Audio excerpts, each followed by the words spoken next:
शिव ही सत्य, शिव ही सुंदर, शिव ही अनंत, शिव ही संत।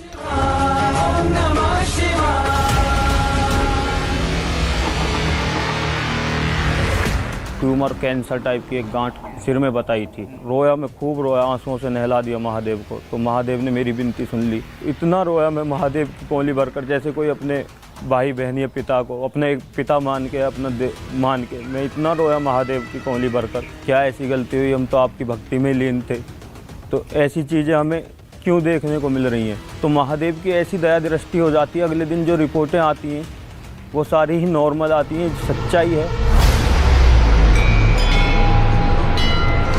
न ये आवाजें थमेंगी, न ये कहानियां खत्म होंगी।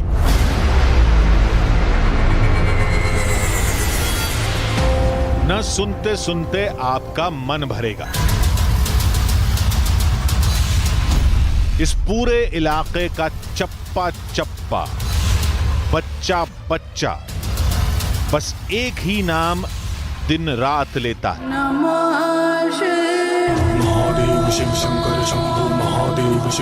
क्योंकि यहां चमत्कारों के सैकड़ों दावे हैं।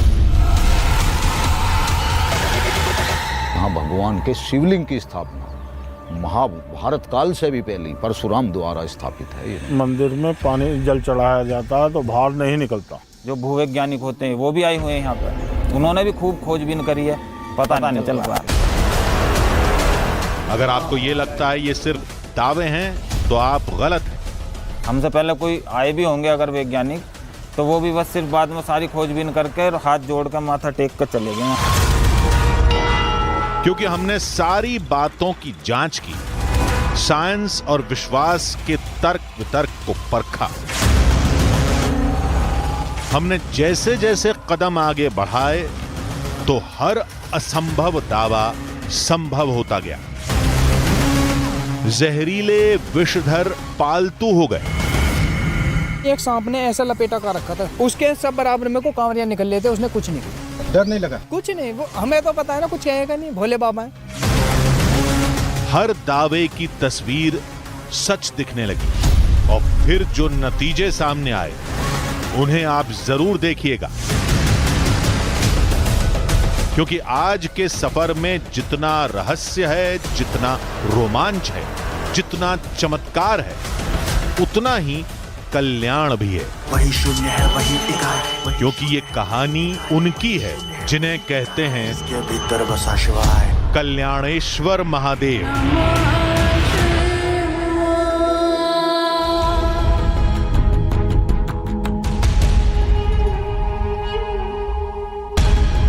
आधी हकीकत आधा फसाना। भगवान शिव का एक चमत्कारी धाम, और चमत्कारी भी इतना कि उसका प्रभाव सिर्फ उस मंदिर तक सीमित नहीं है, बल्कि करीब 15-16 किलोमीटर के दायरे में फैला है। उस शिवधाम के बारे में कई अजब दावे की जाते हैं। एक दावा कहता है कि मंदिर के शिवलिंग पर आप हजारों लीटर पानी डालिए, वो सब पी जाएगा। चंद सेकंड के अंदर जलहरी सूख जाएगी। कोई कहता है नीचे नागों की बस्ती है जो उस पानी को पीकर जीती है। कोई कहता है सुरंग है जो पास बहती गंगा नदी के अंदर निकलती। लेकिन इस धाम से जुड़े चमत्कारों का दावा यहीं खत्म नहीं होता। अगला दावा सुनेंगे तो आपके पैरों तले जमीन खिसक जाएगी। जनुपुरा के लिए क्या है? हमारे यहाँ सांप कोई काट लेता है तो मुश्किल बचते हैं। कल्याणपुर में क्या है? चमत्कार है बस ये भोले जी का। हाँ, कोई काट लेता है तो मरता नहीं। सोचिए क्या यह मुमकिन है? यानी जैसे एक लाइन खींची गई है, लाइन के इस तरफ एक गांव है, उस गांव में किसी को सांप ने काटा तो मौत तय है। वहीं लाइन के दूसरी तरफ बस आप पैर रख दीजिए, वहां जहरीला नाग भी काट ले तो कुछ नहीं होगा। अब यह दावा है तो असंभव, लेकिन दोनों तरफ के गांव वालों का कहना है कि महीने में 1-2 बार तो ऐसा हो ही जाता है। अब भलाई कैसे मुमकिन है, या फिर मुमकिन है? चलिए पता करते हैं।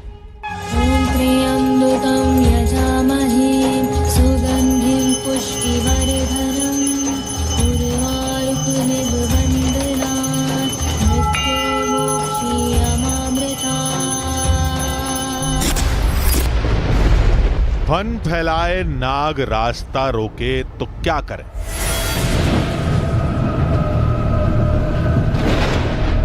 नीलगाय रफ्तार से कुचलने दौड़े तो कैसे बचें? रात की खौफनाक कहानियां सामने आ जाएं तो भागें या मुकाबला करें? हम तो चमत्कार का रहस्य समझने गए थे, लेकिन धाम में तो जानवरों ने घेर लिया। कभी सांप, कभी नीलगाय, कभी तेंदुआ। ये क्या हो रहा था?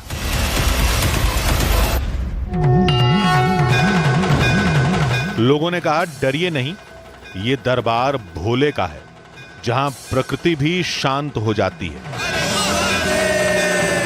यकीन नहीं है तो चुपचाप सामने खड़े सांप को देख लीजिए। न ये भाग रहा है, न हमला कर रहा है। अपनी ही आंखों पर यकीन न हो तो सरकारी आंकड़ों का प्रमाण आपके सामने है। हमारे इस मंदिर के 5 कोस तक चारों ओर ओला नहीं पड़ा है।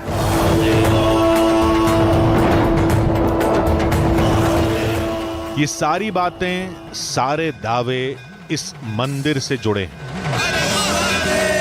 कल्याणेश्वर महादेव, जिसके नाम में ही कल्याण है, उस दया निधान की दृष्टि में क्या होगा?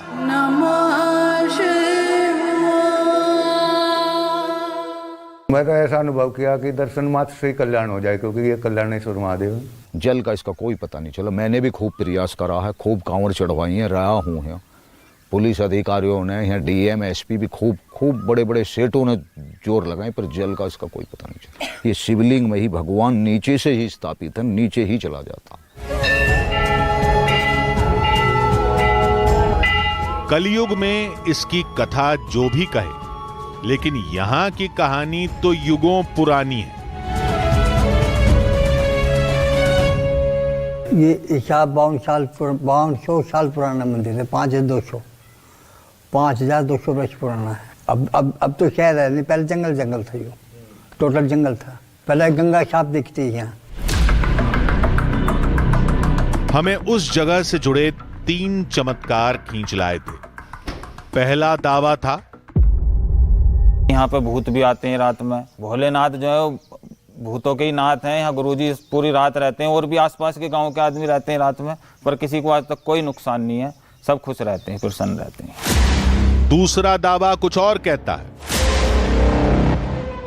कल्याणेश्वरम जो है, कल्याणपुर के जो भी एरिया है, जितना भी जंगल का, आपको सर्प काटेगा तो कोई विष नहीं फैलेगा, मृत्यु नहीं होएगी।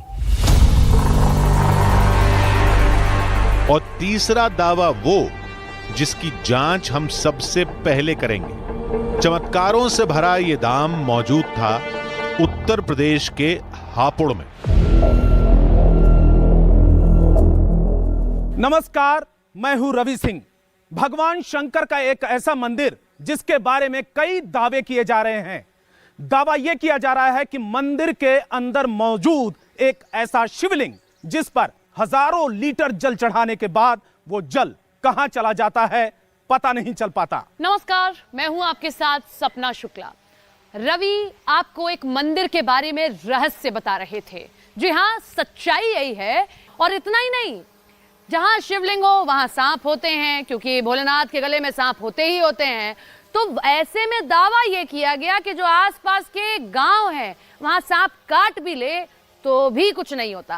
अब हम इसी की पड़ताल करने के लिए आज आधी हकीकत आधा फसाना की टीम अपनी बड़ी कैमरा टीम के साथ सुबह से लेकर रात तक सच को जानेंगे और तस्वीर आपके सामने रखेंगे। दावे कई थे और वक्त कम। आधी हकीकत आधा फसाना की टीम सीधे मंदिर के अंदर दाखिल हो गई। अंदर पूरा वातावरण भक्तिमय था।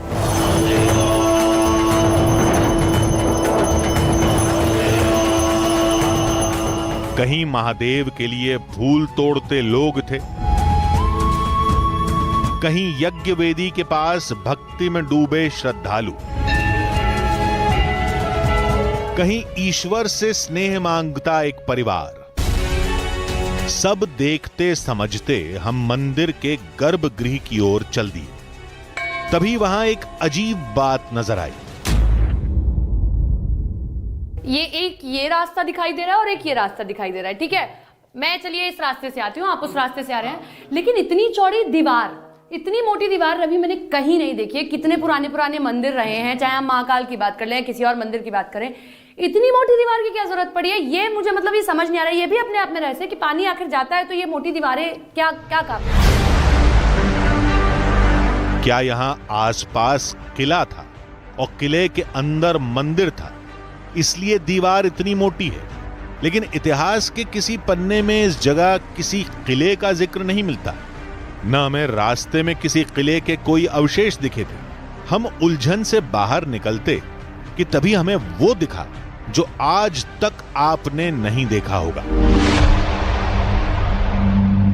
इस तरीके का शिवलिंग कहीं और देखने को नहीं मिलता, क्योंकि डबल शिवलिंग है। अगर आप देखें, एक शिवलिंग ऊपर है और जो दूसरा स्ट्रक्चर है शिवलिंग का, यहां पर ऐसा लगता है कि दूसरा शिवलिंग यहां पर रखा गया है। लेकिन ये कितने साल, हजारों साल पुराना है, सैकड़ों साल पुराना है। कोई बहुत ज्यादा इसको लेकर साक्ष्य नहीं है, लेकिन तमाम कहानियां इससे जुड़ी हुई हैं। शिवलिंग की जलहरी के नीचे जमीन के अंदर एक शिवलिंग का गोलाई भरा शीर्ष दिख रहा था और ऊपर एक और शिवलिंग रखा था। यानी यहां एक नहीं, दो शिवलिंग है, एक के ऊपर एक रखे हुए। ऐसा तो हमने आज तक नहीं देखा। हमने छूकर देखा तो शिवलिंग हिलने लगा। लोगों का कहना था कि शिवलिंग हिला तो सकते हैं, लेकिन बड़े से बड़ा बाहुबली भी आज तक इसे उठा नहीं पाया। तो इसके जो शिवलिंग है वो हलने वाला शिवलिंग है, हलता है। हाँ, लेकिन उठा के देखा लोगों ने, उठता है नहीं। और उसके बाद में इस पे जो लक्की बंजारा था, उसने 1 लाख बदियों से जल चढ़ाया, क्योंकि ये विशेषता है इसकी, जल नहीं निकलता, ना कहीं मंदिर में बढ़ता, ये नहीं पता कहाँ जाता कहाँ नहीं। तो शिवलिंग पे हजारों वर्षों से लोग जल चढ़ा रहे हैं, इतना जल चढ़ाते हैं, और मेले उत्सवों पर तो लाखों के लोग में पहुंचते हैं। आप सोचिए, कहीं पानी कंसंट्रेट हो रहा है तो मिट्टी में कटाव करता है, ज़मीन बैठनी चाहिए, उसका वो सिरा बैठना चाहिए, उस शिवलिंग को नीचे धंसना चाहिए, लेकिन इस प्रकार की कोई वहाँ पे कुछ असर नहीं होता। मंदिर के अद्भुत रूप और रहस्य में हम मुख्य मकसद तो भूल ही गए थे। हमें तो यह पता करना था कि शिवलिंग पर चढ़ाया गया जल कहां जाता है। अब मैं आपको लाइव तस्वीर दिखा रही हूँ। ये देखिए, ये जल चढ़ाती हैं और ये पानी कहीं तो थोड़ा बहुत भी ठहरना चाहिए था, लेकिन पूरी, अगर मैं इसे कहूँ आम भाषा में, तो ये नाली इस तरीके से बनाई जाती है, यहाँ से पानी चला जाता है, ये इस तरीके की ढलान बनाई जाती है, लेकिन पानी कहीं ठहरता नहीं दिख रहा है। तो ये जो हमारे सामने निकल कर आया, ये तो खैर इन्होंने 1 लोटा जल चढ़ाया रवि। हम इसकी पड़ताल ऐसे करेंगे कि हम यहाँ पर 2-3 बाल्टी कम से कम जल चढ़ाएंगे, ताकि हमें सच्चाई यहाँ दिखाई दे। महिला ने थोड़ा पानी चढ़ाया था, हमें लगा पानी वहां बनी नाली से बह गया होगा। मैं अब इसको दिखाती हूँ आपको कि आप कहेंगे नहीं, नीचे हो सकता है कोई रास्ता हो, कुछ हो। ये देखिए, यहाँ ये मेरी उंगली नीचे तक जा रही है, ये देखिए, यहाँ तक मेरी उंगली नीचे यहाँ तक जा चुकी है। अभी भी मुझे नीचे गैप दिख रहा है, तो क्या कुछ नीचे भी है? ये भी एक बड़ा वो है। देखिए, इतना तक मेरी उंगली गई है, यहाँ नीचे तक मुझे दिखाई दे, यहाँ पानी होगा। जो राज सदियों से तमाम कोशिशों के बाद नहीं खुला, वो उतनी आसानी से नहीं खुलेगा। सबसे पहले हमें कल्याणेश्वर महादेव को समझना होगा। शायद उनकी कहानी में ही सारे रहस्यों की चाबी छुपी हो। यहाँ एक सहस्रा भाव नाम का राजा था और परशुराम के पिता यहाँ तपस्या करते थे। उनके पास एक कामधेनु गाय थी।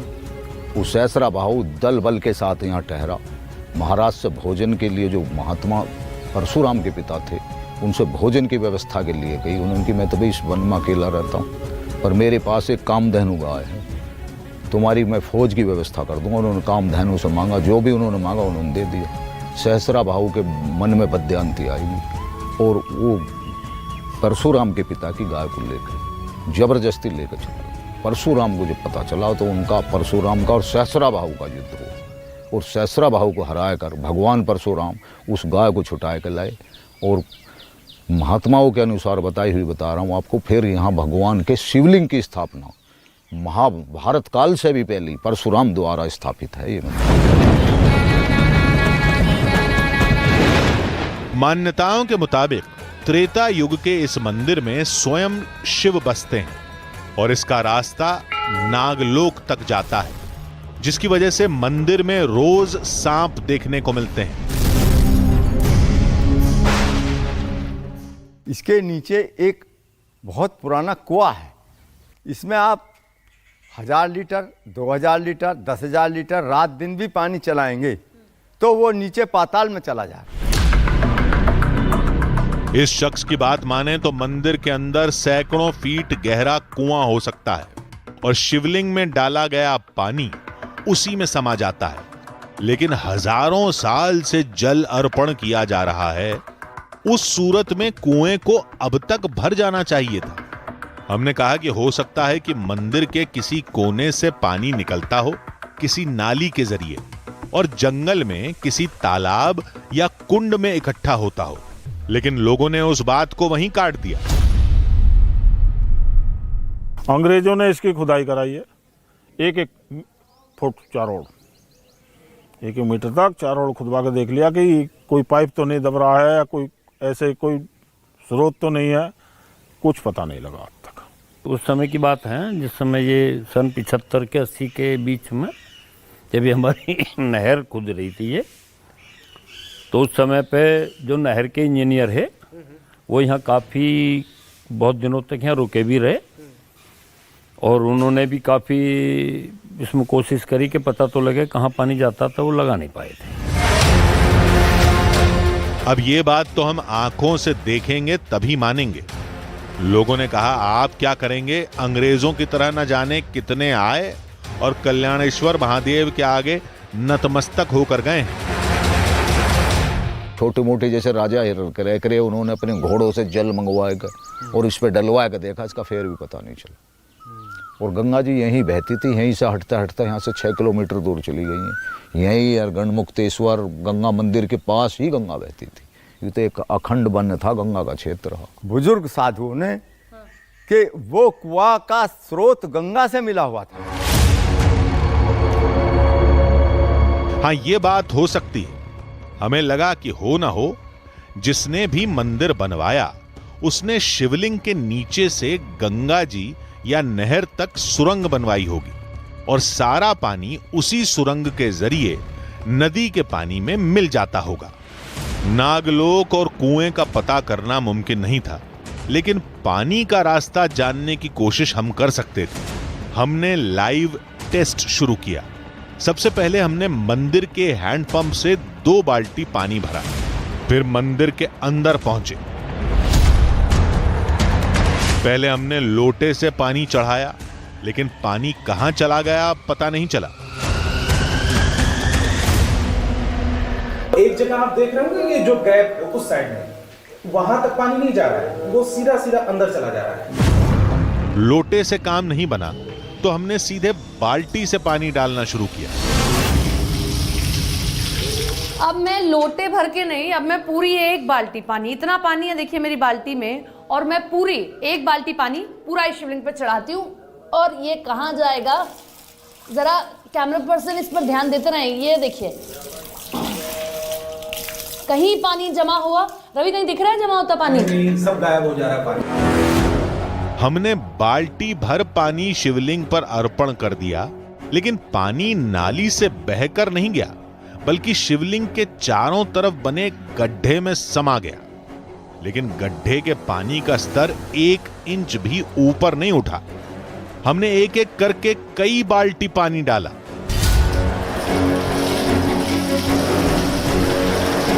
यह भी मुमकिन था कि पानी मंदिर की किसी दीवार से बाहर जंगल में जा रहा हो, लेकिन जब तक हम जाएं पानी जमीन सोख ले। इसलिए हमने पंडित जी से कहा कि वो लगातार पानी डालें, वो भी पाइप से। और हम बाहर जाकर देखेंगे कि पानी निकल रहा है या नहीं। आपके सामने ये देखिए कि 2 बाल्टी जल हमने चढ़ाया शिवलिंग पर और अब पंडित जी खुद अपने हाथों से पाइप के जरिए जल चढ़ा रहे हैं। इलाका बहुत बड़ा था और वक्त कम। आधी हकीकत आधा फसाना की टीम 2 भागों में बट गई। रवि मंदिर के पीछे पहुंचे। देखते हैं कि क्या यहां से पानी निकलता दिखाई देता है या नहीं। चंद मिनट, चंद सेकंड में पानी नदारत हो जा रहा है, गायब हो जा रहा है। मंदिर के बाहर की ये देखिए बाउंड्री है मंदिर की, और मंदिर की बाउंड्री के बाहर हम आ चुके हैं और ये देखने की कोशिश करते हैं, क्योंकि जो एक गैप बना है, जो एक रास्ता बना है, उसको हम पड़ताल करने की कोशिश कर रहे हैं कि आखिर में उस रास्ते के जरिए कहीं बाहर की तरफ उसका कनेक्शन तो नहीं है। हमने मंदिर की दीवारों के आसपास मौजूद हर दीवार को खंगाला। जहां भी नमी दिखी वहां जाकर जांच की। मंदिर के चारों ओर परिक्रमा लगाई, लेकिन कहीं भी पानी की एक बूंद तक नहीं दिखाई दी। मंदिर के अंदर पंडित जी अब भी पानी डाल रहे थे। अगर बाहर पानी निकलने का गुप्त रास्ता होता तो दिख जाता। उधर सपना जंगल में पानी का उद्गम तलाश रही थी। ये जो है ना मंदिर के पीछे का एरिया है, तो सोचा कि मंदिर के पीछे, लेकिन मुझे बड़ा संभल के निकलना पड़ेगा क्योंकि देखिए कांटे भी हैं। ये अब एरिया देखो, ये पूरा एरिया जंगल का एरिया है। ये जो देख रहे हो आप, ये मैं अभी जहाँ चल रही हूँ, ये वाइल्ड लाइफ का एरिया है और खेत भी हैं। जो लोग आ पाते होंगे वो आते हैं और खेती करते हैं, लेकिन ये पूरा एरिया देख लो आप, ये पूरा एरिया सारा जंगल है और सूखी मिट्टी है, सब सूखी मिट्टी है। ये देखो, नमी होनी चाहिए थी, इतना पानी है आसपास, ये सब सूखी मिट्टी है। मतलब पानी कहीं से कहीं तक जमा होता नहीं दिख रहा है, तो जाता कहाँ है?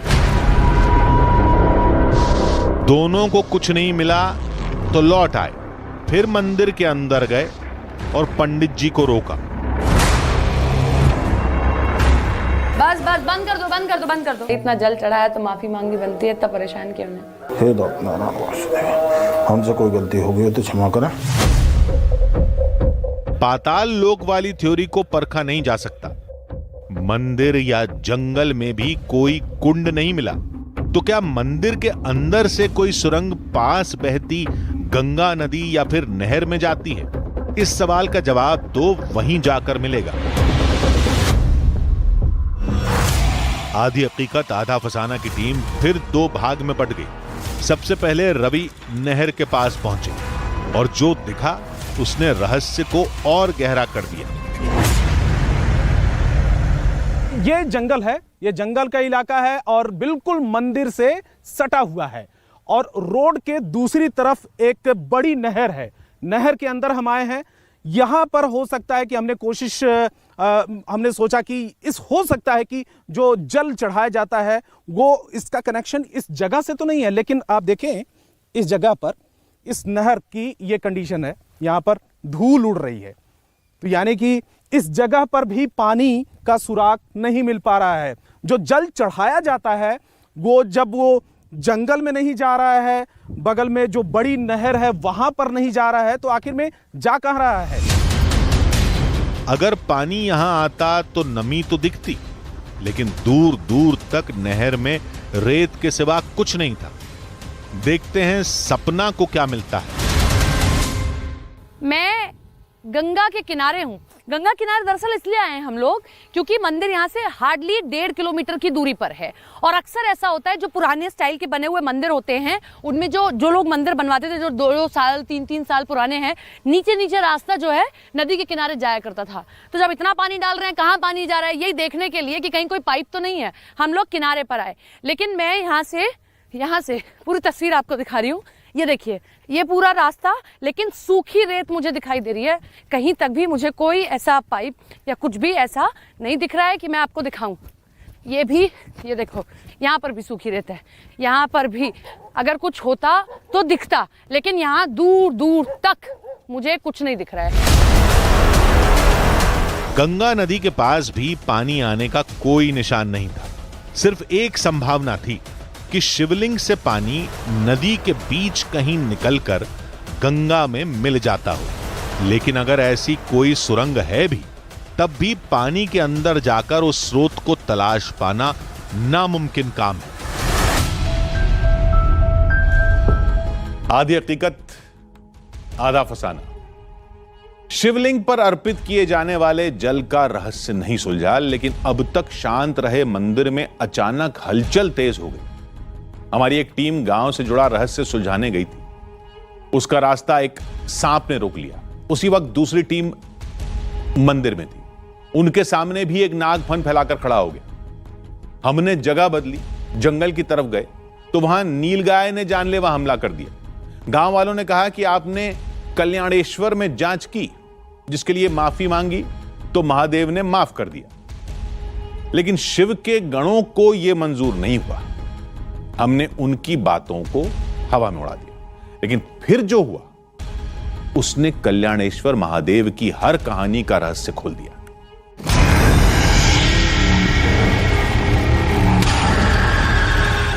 कल्याणेश्वर महादेव से जुड़े अब भी कई रहस्य हमें सुलझाने थे। उसका दूसरा सबसे बड़ा रहस्य कल्याणपुर गांव में छुपा था। हमने गांव में जिससे भी बात की, सबने वही बात दोहराई। पहली बात तो काटते हैं यार, काटा भी है तो यहाँ उनका सर्प नहीं, मतलब कि जहर नहीं चढ़ता, किसी को मरता नहीं है कोई भी। आसपास के एरिया में अगर आपको बिल्कुल बिल्कुल बिल्कुल ऐसा नहीं है। हाँ जी। अब सवाल यह था कि इसे परखा कैसे जाए। तो हम टहलते टहलते दोनों गांवों की सरहद पर पहुंच गए। हम सोचते समझते कुछ जांच करते, उससे पहले ही हमें कुछ दिखा।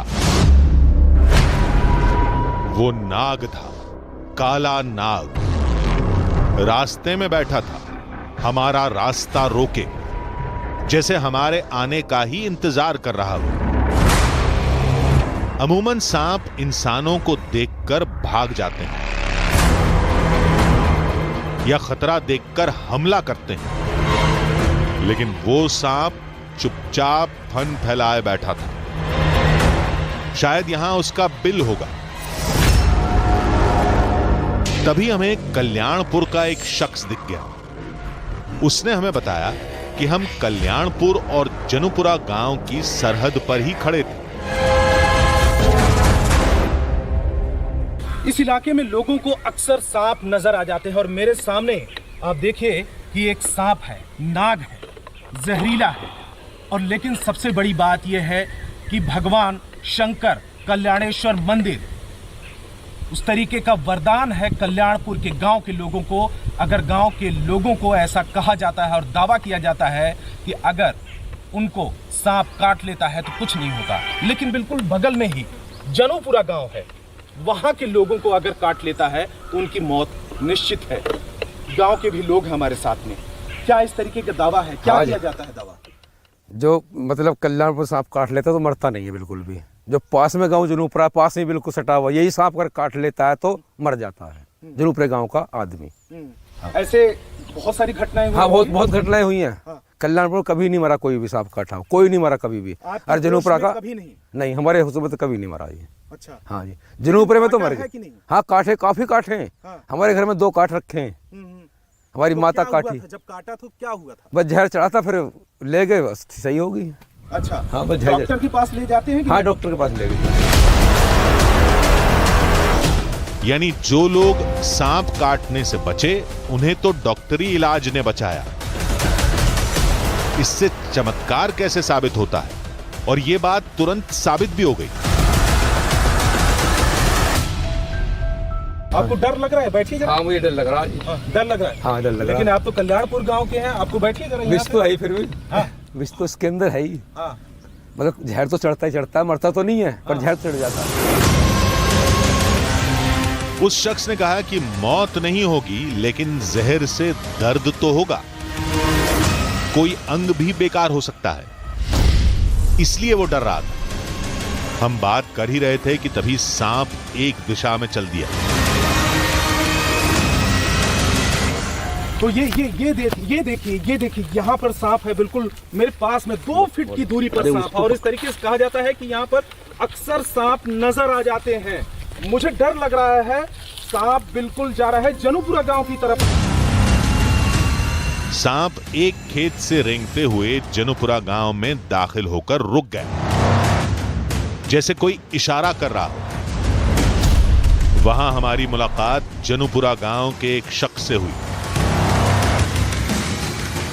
क्या सांप काटने की वहाँ पे घटनाएं हुई हैं? हाँ, हमारे तो यहाँ ऐसा है कि जब सांप काटता है तो निश्चित ही बचता है। लेकिन अब मैं जैसे इस गांव में हूँ, कल्याणपुर गांव में, मैं यहाँ नाच देने आया था भोले बाबा के चरणों में।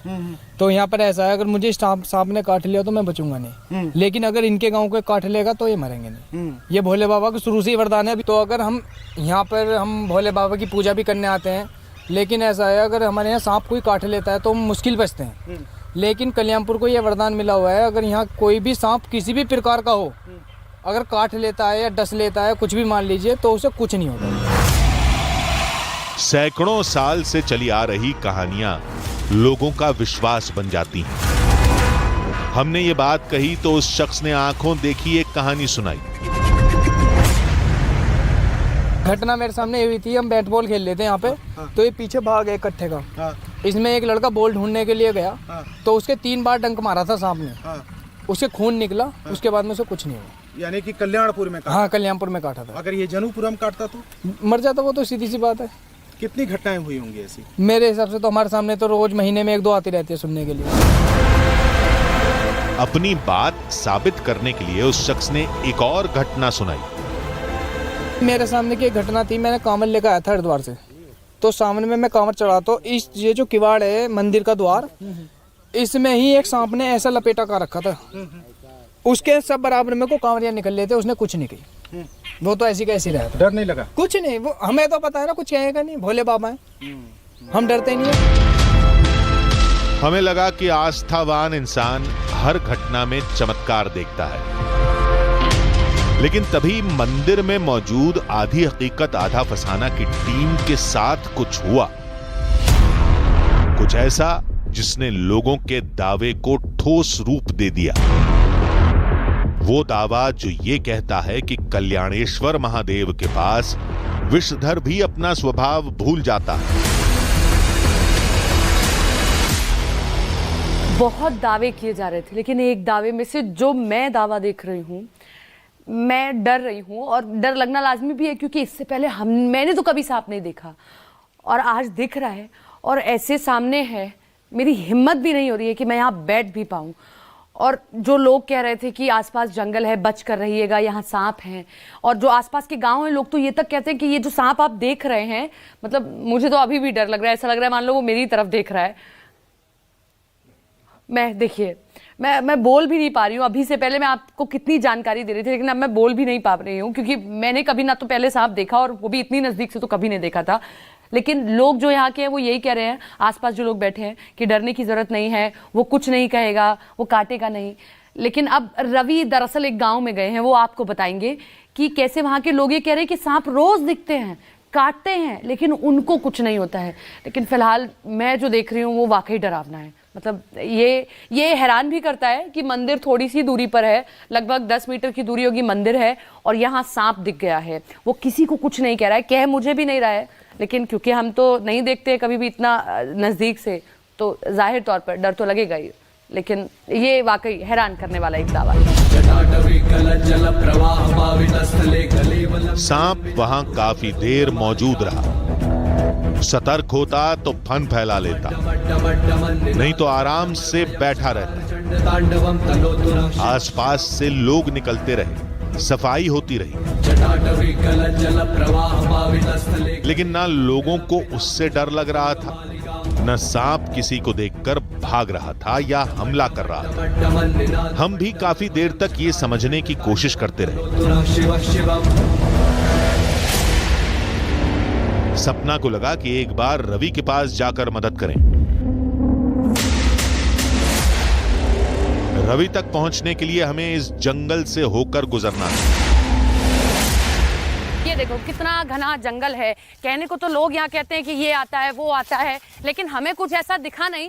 लेकिन जंगल देखकर आप अंदाजा लगा सकते हो, ये सूखे सूखे पत्ते, ये बड़े बड़े पेड़, ये घना जंगल। दूसरा, लोग कहते हैं कि अजगर भी रहता है, तो क्योंकि अजगर पेड़ भी चढ़ लेता है तो क्या इन पेड़ पर तो नहीं है? डर तो हमें लगा, लेकिन अभी हमें ऐसा कुछ नहीं दिखा। एक सांप हमें मंदिर के प्रांगण में जरूर दिखा था, लेकिन इस जंगल को देखकर लग रहा है कि वाकई यहाँ जंगली जानवर होंगे, उनसे सावधान रहने की जरूरत है। जैसे कहने भर की देर थी, खतरा तुरंत हमारे सामने आकर खड़ा हो गया। वो ये क्या है? नीला बिजार है भैया, तो भी मार देगा तो क्या? कैसे मार देगा तुम? इतने सारे हैं। वो नील गाय थी। अमूमन नीलगाय हमला नहीं करती, लेकिन नर ज्यादा आक्रामक होता है। कुछ समय पहले एक ऐसा वीडियो भी आया था जिसमें एक किसान को नीलगाय ने कुचल कर मार दिया था। इसलिए हमने बेहद सावधानी से आगे बढ़ना शुरू किया। दिख रहा है? थोड़ा सा आगे चलें क्या? आओ। ये देखो, कुछ तो है। मैं कह रही थी ना, जंगल है, कुछ दिखेगा। ये देखो, दूर से ही रहना, दूर से दिखाना। ये देखो, ये देखो, दो, एक नहीं, दो हैं। ये क्या है? दूर से देखने में नहीं पता चल पा रहा है, लेकिन ये हमें भी मार सकते हैं जिस तरीके से, जिस रफ्तार से ये भाग रहे हैं। थोड़ा सा आगे, ये उधर निकल गए। हमने मौका अच्छा देखकर रास्ता पार करने का फैसला किया, लेकिन उन्होंने हमें देख लिया। चलो, ये धरी आ रही। लेकिन अचानक वो हुआ जिसकी उम्मीद नहीं की थी। एक नर नीलगाय हमारी तरफ दौड़ा। भागो, निजाम भागो। हम भागते रहे, पीछे मुड़कर नहीं देखते। फिर अचानक वो नर पेड़ों के झुरमुट में कहीं गुम हो गया। कहाँ? हम बाल बचे थे। हम मंदिर लौट आए। थोड़ी देर बाद रवि भी गांव से लौट आए। वक्त गुजरा, रात हो गई, फिर पूजा शुरू हुई। दीपों की रोशनी और घंटे घड़ियालों की ध्वनि में मन का सारा शोर शांत हो गया। सारे सवाल शून्य हो गए। मंदिर का पानी कहां जाता है? सांपों का जहर निष्प्रभावी होता है या नहीं? सांप क्या यहां पालतू बन जाते हैं? ऐसे सवाल बेमानी से लग रहे थे। लगा कल्याणपुर का रहस्य अगर चुप रहकर प्रकृति और इंसान के इस अद्भुत संबंध को चमत्कारी कहता है, तो ये चमत्कार 100 सच से भी बड़ा है।